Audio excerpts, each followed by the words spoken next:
Hello, everyone. I'm going to show you a series of videos, right?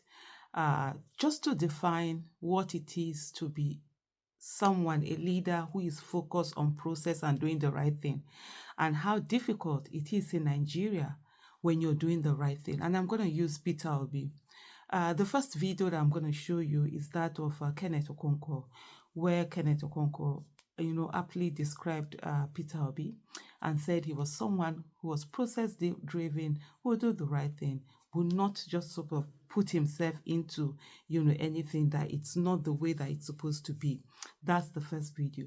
The second video you're going to see is also of no now the second video, I think the second video I'm going to put out there is of Peter Obi when he was making a speech in this recent stakeholders meeting that happened in Abia State, and the things he said about being process based, about him whatever he needed to do, he did it through Alex Oti, because there are a lot of people who felt that, oh, Peter Obi is not acting, it's not doing anything. It's even Alex Oti that is it. What the people don't understand, I've explained this to a lot of people, especially in private, and I think I've said this publicly also, in private, to say to them, according to the constitution of the Labour Party, Alex Oti is the leader of the party. Yes, Peter Obi is the de facto leader. I mean, people see him as the overall leader, but constitutionally, why? Because Alex Oti is the highest elected official, public, official. He's the governor. If Peter Obi's election was not rigged and he was sworn in as president, then he would have been the constitutional leader of the party. And so, even though it is in Peter Obi's place for him to exhibit this leadership and go on like some other people would do pardon, but he's always someone that works with process. So he doesn't come and tell you this is it. He will discuss, they will talk with, Alex Oti, this is it, and Alex Oti goes on to execute. And you see him making that in the statement that he does in the second video that I'm going to show, the one after Kenneth Okonkwo. Then on the last one, I will show this video where this is what we typical Nigerians sort of like. We see that of Kenneth Okonkwo, explaining what we typical Nigerians sort of like want. We want results. We want things to be done. Sometimes if the process is not going to, like, okay, do everything it takes to get there and then you fix it. I've seen that occur. I've seen a lot of people say that it doesn't work that way. The moment you do something the wrong way, it's going to stay wrong. You're going to compromise yourself. And when you all you need to be compromised person is to compromise yourself once. The moment it's done, that's the end. Other compromises will come. People will tell you, since you did it before, you can do it again, and so on and so on. But unfortunately, that's what we seem to adopt in Nigeria. But if we do want Nigeria that works, we have to change the way we do things. So I will leave you to watch these videos. Thank you so much. Now, P2B is a due process man. He allows things to play out according to law. He as a human being, he hates the idea of dictating to people. He believes we are in a democracy. He believes that he is a presidential candidate, and then that the leaders of the party ought to do what is right. And then the system should have a way to correct itself. He's not a man that wants to lord things over people. It may, in Nigerian situation, it may work in one way and may have problems in another way, but then it means he will never compromise due process and rule of law. So this situation now in Labour Party, he is allowing the system to take care of it. He doesn't want to dictate to the parties. That does not mean that normal dialogue is not going on. And of course, as you proceed to 2027, I've said this before, democracy is built on dialogue and compromise. Of these great states, if we say the performing governor, the deputy governor has to be performing as well. Yes, sir. So we say the performing deputy governor and all that are here gathered, all the senators, very distinguished senators, your excellencies, they are better candidates. But I know some of you won election, but because of their country. You're not there, so you belong there. Honorable members, labor leaders, let me very respectfully stand on all due and the simple goals. Your Excellency, I have to start by thanking you for that very, very detailed elucidation of our position so that people know. And I thank the various speakers, including Senator Neda. He told you that after going to INEC, he came to visit me.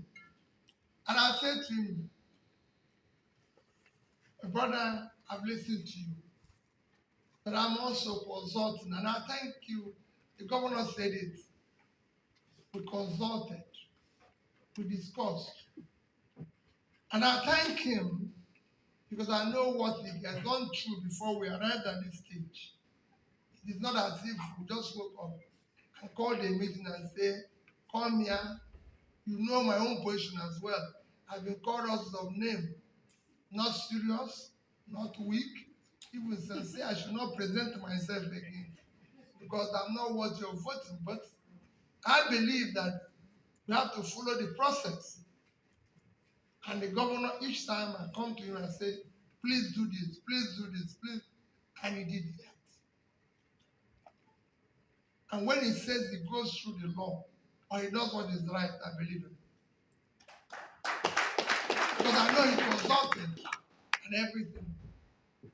So, we're not here, like he said, all we're doing here is to continue the exercise of building.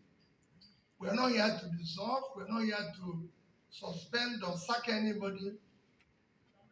And like I always say, even in this new one we're doing, whatever we're going to do in future, everybody, including those who are not, we are part of yesterday, can participate. Everybody is free. We're not asking anybody. We just want to do it properly. So if you are chairman in a state, you want to contest again, we'll vote for you or vote against you, whichever one. We're not saying you're no longer qualified. It's just simple. It's just that we have to do it properly. Right. That's what has been stated here. So I thank all of you, all of us that are gathered here. It's not going to be easy. Even after this meeting, we will still continue with meetings, reconciliations, everything. But we need to be on the right path. It is critical. It is better than on the right path than negotiating. Look at our election now coming up.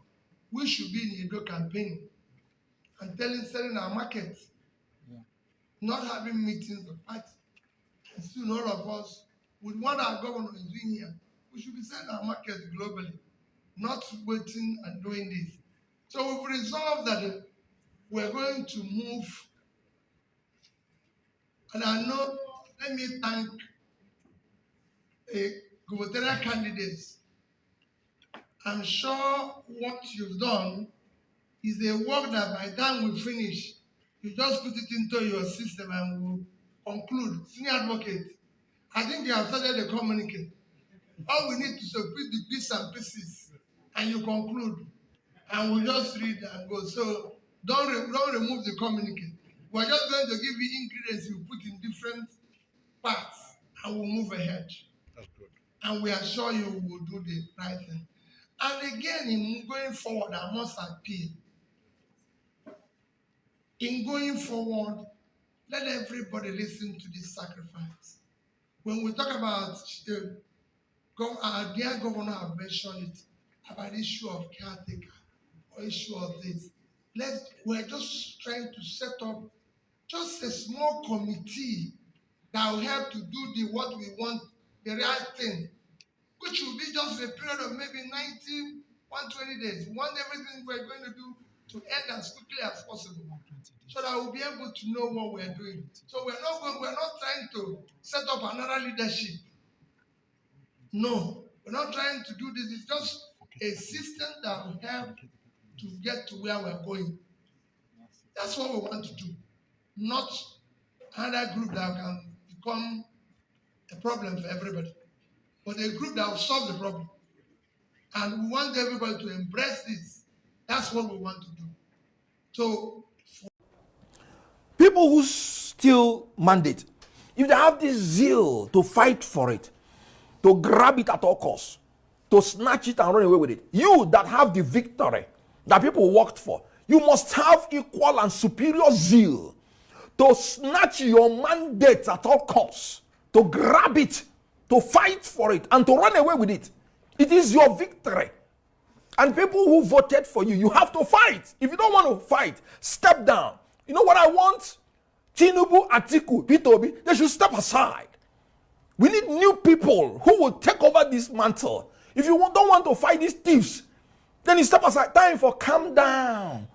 You know, it's over. So, why do you look